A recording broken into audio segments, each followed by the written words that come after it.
What is up, YouTube? It is Doc here, Docky Style Gaming, and I am back at it again with another Outriders video for you all today, where I'll be going over the DLC for Outriders along with some microtransaction info, and we got to look thanks to Twitter at some brand new Pyromancer gameplay, which if you've been catching my streams, you know how I feel about the Pyromancer, so I can't wait to get into that towards the end of the video. But without wasting any more of y'all's time, let's actually just hop straight into these two new articles we got. So the first article comes from a Gaming Bolt, and it talks about the post-launch for Outriders along with the DLC as well. Now, the devs have been super adamant about saying that Outriders is not a live service game and that it's going to be a complete package at launch. And I know a lot of people are going to be holding them to that, but when talking about some of the DLC, this is what they had to say about it. The devs said that any content they release for the game following its launch will be in response to fan feedback and things that players might want to play,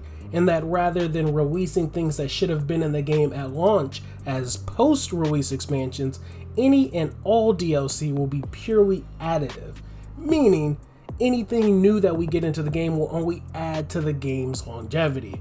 It won't be something that they had planned on that they didn't put in the game at launch. It'll be something completely new or something that players are wanting, which I am definitely all for. The article did go on to say that in general our goal was to deliver the complete package for the release, and when talking about the things that may come later, it really depends on the players. They then went on to say that we have ideas, of course, but for now, there was nothing we can promise and say we are going to do these things that will come. So if people are interested, we have some ideas on how to develop it, but it's more like adding new elements than adding the things that are missing from the game that we have right now. Pretty much just solidifying that everything that will come in the game when it comes to expansions or DLC will be all brand new content, which is definitely a good sign when creating games. It means that the devs are pretty much got what they wanted in the game done. They're not working on anything else that should have been in the game, and whatever comes out later will be all brand new stuff for players to experience. So that's pretty much everything the devs had to say when it came to the DLC and post-launch for Outriders. But let's move over to the next article that also came from Gaming Bolts as well, that talked about the microtransactions in Outriders, or technically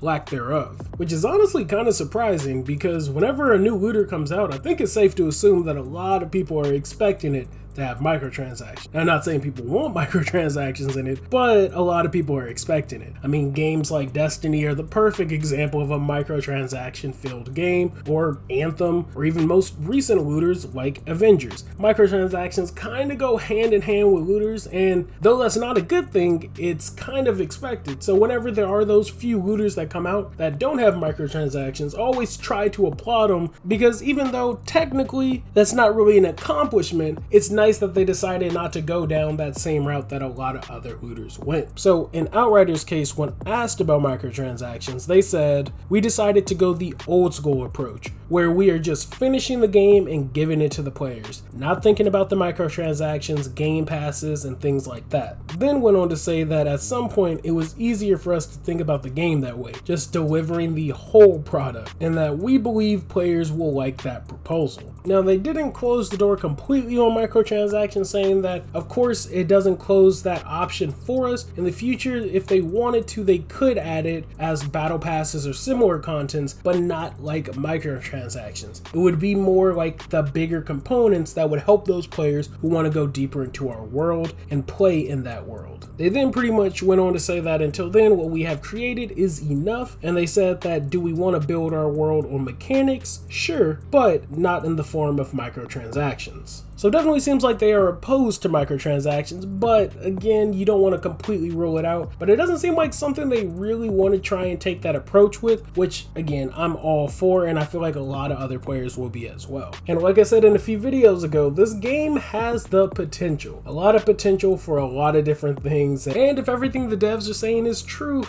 this game is looking better and better. But now that we got the microtransactions, or lack thereof, out of the way, along with some of the DLC and some post-launch information, let's take a look at my boy the Pyromancer, because all week this week the Twitter account of Outriders has been posting gear builds for the Pyromancer, and today we got a full video look at one of their specific builds for the Pyromancer. So without further ado, let's just take a look at this video and I will ultimately catch y'all all on the next one. So thank you all for watching. Like always, be sure to leave a like if you liked the video. If you didn't, don't. I am out of here, guys. Social media accounts are in the video description, like always, along with links to both of these articles if you want to check them out. So thanks for the love, thanks for the subs, enjoy the rest of the video.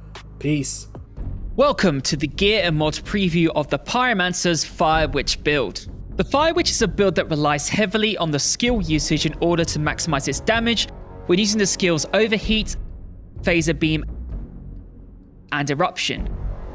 And our chosen gear and mods do just that. To begin with, we are using 4 gear pieces from the Pyromancer's Lava Lich legendary set, and 1 gear piece from the Reforged legendary set. The Reforged gear item will help us with our skill damage output. In Outriders, set bonuses already activate when you've equipped 3 pieces of a set, so our build will be able to benefit from the Lava Lich's set bonus, increase damage and reduce cooldown of the Eruption skill. Many of the mods on our gear directly increase the damage output or reduce the cooldown of one of our 3 chosen skills. However, of special importance are the following. Our chest armor mod, Giga Blast, increases the skill radius of Eruption by 100%, and our leg armor mod, Size Matters, increases the Phaser Beam's radius by 100%. Our glove and foot gear armor mods, Etna and Pompeii, each mean that we can trigger the Eruption skill 1 extra time before it goes on to cooldown. While these mods may have the same effect, they are separate mods in order to allow their effects to be stacked. Finally, we have changed the variant of our weapon, Inferno Seed, to a variant that maximizes the benefits from critical hits. We then combine this with a couple mods on it that will trigger whenever you land a critical shot. Of particular importance here will be the Wrath of Moloch mod, which will deal additional damage but also inflicts the burn status onto enemies within a certain radius. Put this all together and you will have a partial Fire Witch build. To find out how to string together your skills and gear in order to maximize your build, tune in tomorrow. Over the past few days, we've shown you the components of the Pyromancer's Fire Witch build. Now let's see in action. The Fire Witch build relies heavily on the proper sequencing of skills. Using certain skills that currently benefit from our chosen nodes and mods will enable follow-up skills to be more effective. At 6 seconds, Overheat has the shortest cooldown of our skills, so we will start with that, especially as it will maximize our build's efficiency. Using Overheat will provide us with an anomaly power boost, but it will additionally damage all enemies in the area and mark them. Marked enemies take additional damage and will be able to see their nameplates even when they are hidden behind level geometry. Think of Overheat as a sonar of sorts. Seeing enemy nameplates makes aiming our Phaser Beam that much easier.